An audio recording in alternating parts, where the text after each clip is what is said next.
Hi, this is George Alger. Welcome to today's segment of Our Ventura TV.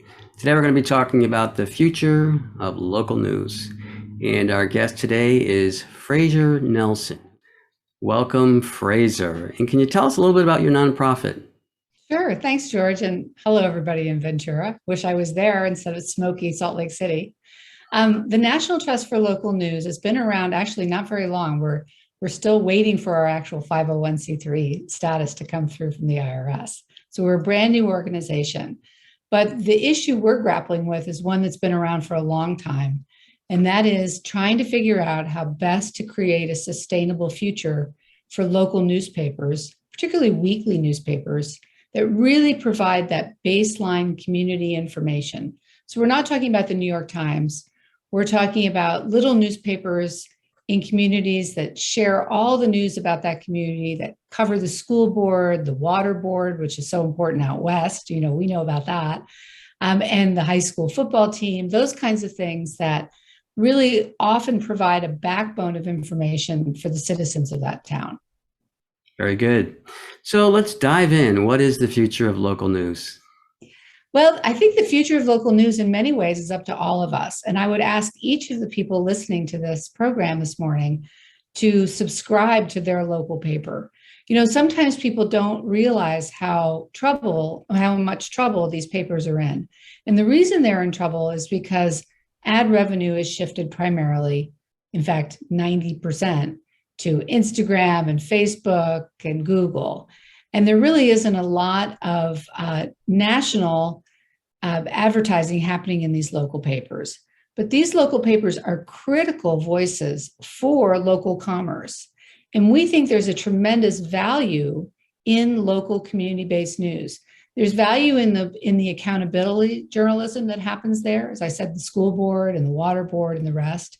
But there's also economic value for local advertisers, because if you can't afford to advertise in the big city that may be, hours away, there's no way else to really get out the message about your car dealership or your, bake sale. So we think that these papers, subscribing to these papers, is a great way to keep them around. But we recognize also that they have tremendous civic and economic value in the communities they serve. Very good. Now, let's talk a little bit about this evolution of local papers going to a nonprofit role. Yeah. So there's been a great number of digital first, i.e. just on the web or in app, newsletters or news organizations that have started up around the country as their weekly local papers or their daily local papers have gone away. And sometimes those are very hyper local. So they may cover a neighborhood in Detroit or in Chicago. They may cover just a region of a county. Those are very small. They're generally nonprofit, and they're startups. So gaining market share or gaining readers is challenging. A lot of the newspapers that we're working with at the National Trust for Local News have been around for 100, 150 years, and they have deep reader trust. We really think that there's a great place for nonprofit digital first startups, particularly where newspapers have either closed or, to be honest, are kind of too far gone. But we do think that there's value in finding a way for those weekly or daily newspapers, the old-fashioned kind, to transition to a digital future. And so, for example, we just bought 24 newspapers in Colorado. These are newspapers that have been serving those communities outside of Denver for hundreds of years, some as long as 100 and almost 60 years. And we're helping them gain a digital presence, as well as continuing to print their weekly edition that's so important for older readers, but also for tourists, for people who are just in town for a little while, and for those advertisers. Okay, so would it be fair to say that you might recommend nonprofit status for the startup media entities and not for the more mature ones, even though they may be struggling? Yeah, I mean, we are very happy to help mature legacy newspapers, as we call them, convert to nonprofit status. What the National Trust for Local News does is it purchases newspapers, it acquires them, and then it hands them over to the communities they serve.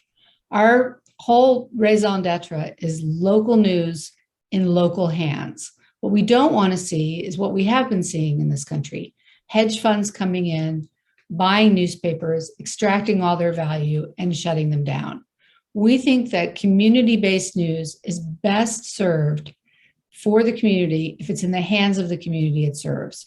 So when we purchase these newspapers in Colorado, we place them in a public benefit corporation, which is a kind of public ownership. And we went into a collaboration with the Colorado Sun, which is a digital startup. So we have a partnership with them so that these papers can continue to serve the communities that they represent, and that the ownership is in Colorado and is in local hands, not in a hedge fund based out of New York City. So we're taking that model across the nation.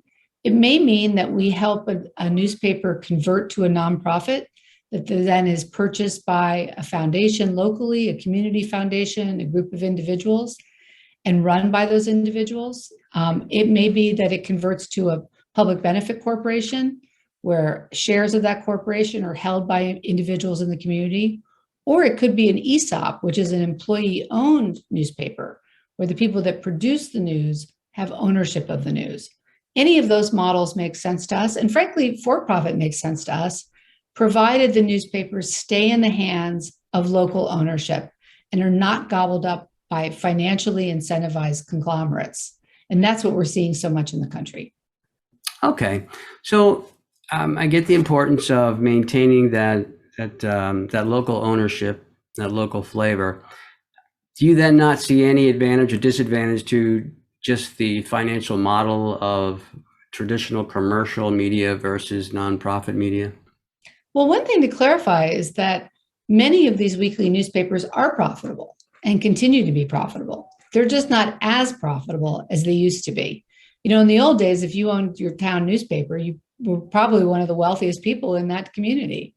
And so one of the issues that we're really grappling with in the crisis about local news is succession. Many of these papers are family owned, and particularly in the African American community, they're owned by families. And passing on the ownership of those newspapers to other members of the family, it's just not as appealing as it used to be. You know, it's not something people sign up for anymore. So in this transition and succession time, which is occurring all across the country in thousands of newspapers, we're stepping in to try and help those current owners plan for a succession that doesn't necessarily mean either shutting down or selling to a conglomerate, selling to a big chain or selling to a hedge fund. So we're helping to find local owners who would then hire a new publisher. And maybe it's not in the family's hands anymore, but it's in the community's hands. And that's where community news should be placed. It should be in the hands of the communities that it serves. Very good. That can easily be a nonprofit. It doesn't have to be a nonprofit, but there certainly are benefits to becoming a nonprofit. And what would you say is some of the most common benefits? Well, I was the vice president of the Salt Lake Tribune and oversaw its transition to a nonprofit. We were the first newspaper in the United States to do that. We're by no means the last. And one of the immediate benefits is the community assumes responsibility for if it's important to the community, they'll keep it alive. And so that means that the paper itself has to continually become relevant, engage in deep community conversations, be reflective of the community that it serves. And that's a great benefit to the readers. It also allows us to raise money. So you can go to foundations, you can go to individuals and ask for money. And so the Tribune really was able to raise a good amount of money in a relatively short period of time when people had the opportunity to support a newspaper that had served this state for over 150 years. And we're seeing that's the case in lots of communities that we're working in, where given the chance to support the newspaper, people understand its value.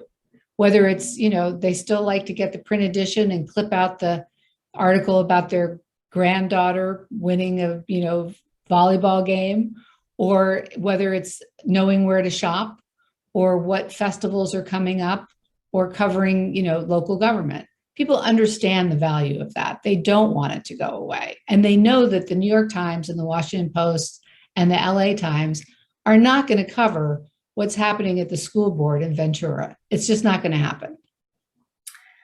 Thank you very much, Fraser. Unfortunately, we're out of time. So on that note, I'm going to wrap things up here. This is George Alger signing off for this segment of Our Ventura TV. Until we meet again.